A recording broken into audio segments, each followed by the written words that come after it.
Yes, baby, we are having this conversation because I am a cynical Canucks fan, and I get it. You could let me know in the comments, hey, Lego, why are you making this video? This video does not need to exist. There's no point in percolating this discussion. What does this video accomplish? It doesn't do anything. You're just being a hater for the sake of being a hater.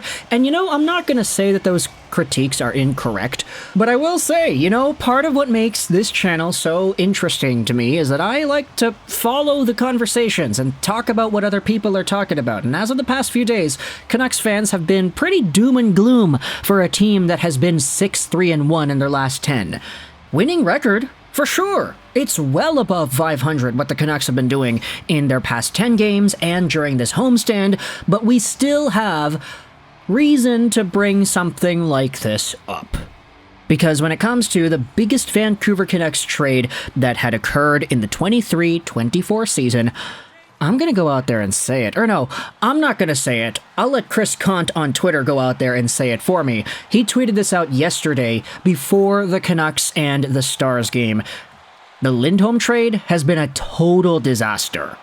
And this tweet, which is the same sentiment I'm presenting in this video, is it a panicky kind of statement? Yeah. Is it irrational? Meh, you can debate so. Is it jumping to conclusions? Maybe. Honestly.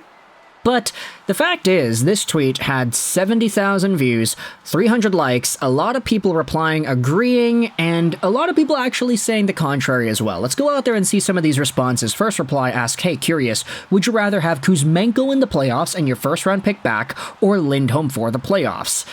And Chris goes out there and says, I'd rather have the first. Caleb then says, I bet you won't saying that the Lindholm trade was a disaster 6 weeks from now. Chris replies, I hope. Another reply says, I choose to reserve judgment till the playoffs for this one. And then there are other replies talking about the freed up cap space for Kuzmenko makes the trade worth it. But in addition to this Chris tweet, I also wanted to show a poll made on the Sekeres and Price Twitter account from earlier this week, asking the question, would you do the Elias Lindholm trade again? And out of the 2,039 votes from Canucks fans, because let's face it, Sekeres and Price is mostly a Vancouver-based talk show, 62.3% of the voters said no, they would not do this again. If you took a time machine back then and you had all the information in front of you, probably not. Knowing what we know now, no chance, CSWC Andy says, would have been much better off using that trade package to acquire a Jake Gensel or a Tyler Toffoli. And this is the thing that I wanted to bring up as well, because when it comes to the trade, yes, it's true that the package the Canucks sent over to Calgary for Lindholm, which was, if you needed the reminder, a first, a fourth, Hunter Brzustewicz, Joni Jurmo, and Andrei Kuzmenko, even though this trade package wasn't the most valuable thing out there. In my opinion, at least. Hunter Brzustewicz has had his doubters, and even though he was so good in the OHL, there was always some debate as to whether or not his skills would really translate and if he would be willing to sign with Vancouver. There was some contention there. Joni Jurmo, honestly, I know he signed the other day with Calgary. Pretty nothing prospect. I'm very surprised that they actually went ahead and signed him, but I guess if they acquired him in a trade, it means they liked him enough to do that, probably. And then a first-round pick, Andrei Kuzmenko, fourth-round pick. You could say that Kuzmenko was the negative asset there. And maybe it's gotten to a point where it's been so negative that you could see Kuzmenko maybe get traded again in some sort of a move. This was actually talked about by Calgary Flames analysts on their own post-game podcast. But when it comes to Elias Lindholm, the fact is the Canucks shelled out some picks and some prospects and a cap dump for a guy who was supposed to be a really big addition to this team. And unfortunately for Lindholm, he hasn't been that.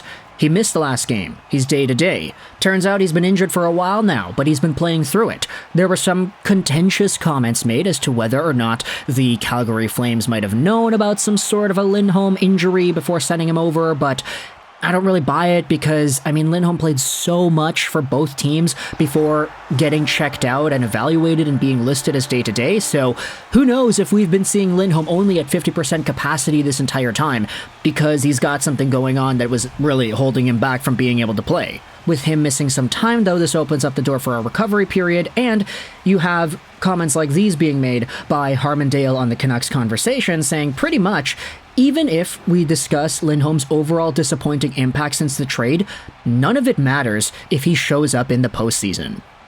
And that is another idea that I think really applies here, because it's like, yeah, if the Vancouver Canucks go on a run, if they go to the third round, for example, the fourth round pick in the Lindholm trade becomes a third, yada yada yada, Lindholm is a penalty killing, power play specialist, he can score some goals if he gets his touch back, if he starts actually playing properly, then okay. We'll eat our words, all of us over here who are dooming the Lindholm trade on March 29th, 2024. Let's say, hypothetically, the Vancouver Canucks win the Cup, and Lindholm is a part of that team. He will go down forever as the trade that put the Canucks over the edge to allow this team to prosper. Even if he stinks right now, even if he's not great, even if it takes a while for him to get going and to recover from whatever injury it is that he has. But for right now, just with hindsight, the very short-term hindsight of being able to see into the future, the Vancouver Canucks, after letting go of Andrei Kuzmenko and sticking out with Lindholm, I'm sorry, man, it's not looking good. Andrei Kuzmenko hasn't even been, too amazing himself in Calgary. He scored 2 goals yesterday, and he had another one that was called off. He thought he had a hat trick there, but I'll still stand by my assessment and say that when Andrei Kuzmenko was with the Vancouver Canucks to end off this tenure that he had, he was not good. Very much needed a change of scenery. He needed a boost in confidence. He did not have the same swagger at all like he had last season, this season. So I could understand the Canucks trading him away, plus the fact that they got rid of the cap for next year. That is very important. It's just at this point, it's like, man, did the Canucks make the right trade? Did they get the right guy? Imagine shelling out all these assets to get Toffoli instead, and he's a lot better.